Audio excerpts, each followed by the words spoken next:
African Startup, in association with First Bank. Securing financing and expanding is a quest for just about every startup. Egyptian entrepreneur Wael Amin co-founded the tech company ITWorx some 20 years ago. He shared lessons that can be valuable for any up-and-coming entrepreneur. He also shared insights into the startup culture in Egypt.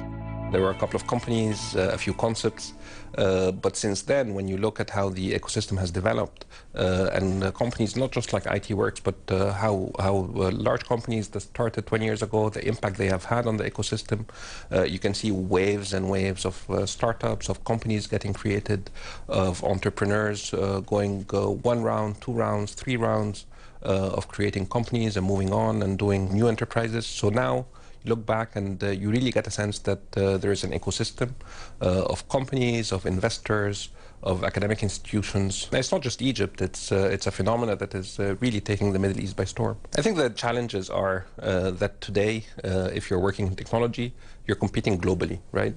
So you compete with not just other Egyptian companies, not even other Middle Eastern companies, but you compete with the world. Well, you compete with Silicon Valley, you compete with India, you compete with Russia. So you have to be at that level. You have to raise your game in terms of skills, in terms of competitiveness, in terms of quality, to really be able to compete at a global level. Amin also shares his business experience through mentoring. I came to realize that there is a limit to the potential you can have, the impact you can have as a single company, right?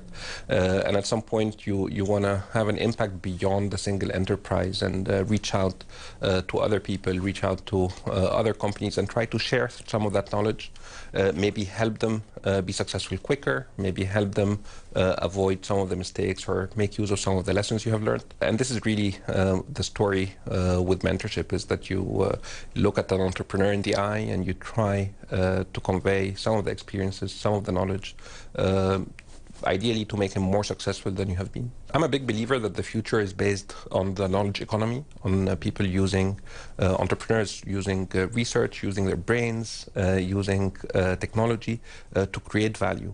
And it's really today for an entrepreneur starting up, whether it's in Egypt or in Tunisia or in Morocco, there is opportunity everywhere you look. A global business community on the African continent and beyond.